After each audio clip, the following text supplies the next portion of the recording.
Bom, agora é a segunda parte do vídeo do dia 28 de julho de 2024. Na primeira parte, falei sobre algumas aplicações em física e em biologia, usando o conceito de taxa de variação, reta tangente, né? Agora vamos para a parte de áreas, tá? Bom, a gente vai aprender com cálculo a calcular áreas de figuras desse tipo, tá? A gente já está habituado a calcular área de triângulo, de retângulo, de círculo, de quadrado, enfim, de trapézio, de figuras geométricas simples, tá? Usando fórmulas, tá? Nós vamos aprender aqui a calcular áreas de figuras mais complicadas, vamos dizer assim. De um modo geral, a gente conseguir calcular de uma figura desse tipo, tá? E nós vamos ver qual é a importância disso, tá?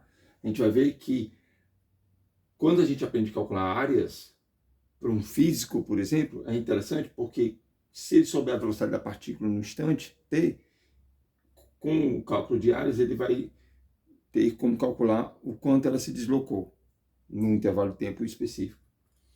No exemplo da aula anterior sobre biologia, falamos sobre a taxa de variação da área com raio. Se um biólogo conhece a taxa de variação da área com raio de uma célula, com o cálculo de áreas ele pode calcular a área de uma célula, tá? E aí pode calcular a área de células que não sejam de forma circular, por exemplo, tá?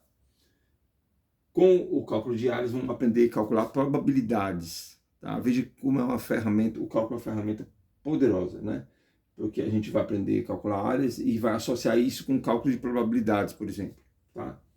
Na área de economia, a gente vai a calcular excedente do produtor e excedente do consumidor. A gente vai aprender esses conceitos, né? Vocês vão entender o que é o excedente do produtor, o que é o excedente do consumidor, e com o cálculo de áreas a gente vai conseguir calcular esses excedentes, que são conceitos importantes para quem estuda economia, tá? Administração, contabilidade, enfim, áreas das ciências econômicas, tá? Bom, em hidrologia, por exemplo, se você conhece a taxa de variação da chuva com o tempo, ou seja, a intensidade da chuva, tá? A intensidade que é dada em milímetros por hora, por exemplo, né? O quanto que choveu no intervalo de tempo, a intensidade média de chuva. Se você conhece essa intensidade média de chuva, você pode, com o cálculo de áreas, calcular o quanto choveu naquele período, num período específico, tá? Um botânico ou um agrônomo, enfim, está interessado em estudar o comportamento do crescimento de uma planta, de uma árvore, tá? Se ele conhece a taxa de variação do comprimento com o tempo, com o cálculo de áreas ele vai calcular, vai estimar o comprimento, a altura, né, de uma árvore ou de uma planta.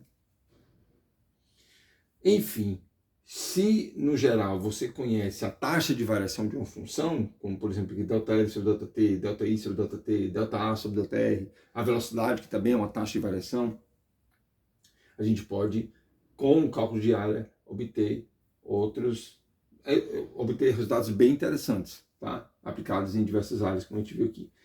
E uma coisa que é curiosa, que eu vou deixar aqui para o final do vídeo, é o seguinte: a gente vai entender que existe uma relação entre a inclinação de uma reta e a área de uma figura, tá? Através do cálculo. Tá? Quando a gente for estudar o teorema fundamental do cálculo, a gente vai ver que existe uma relação.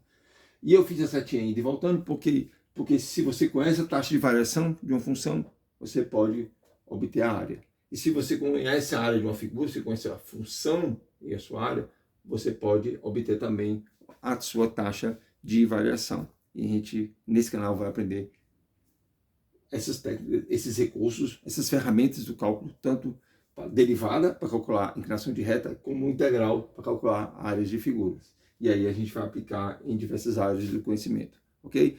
Esse vídeo foi mais para, repito, abrir a mente do estudante, para ele compreender que existe aí um mundo do cálculo que a gente pode aplicar justamente em qualquer área do conhecimento, ok? Obrigado por assistir o vídeo, curtam, comentem e compartilhem, se inscrevam no canal, ativem os sininhos, até mais, boa sorte!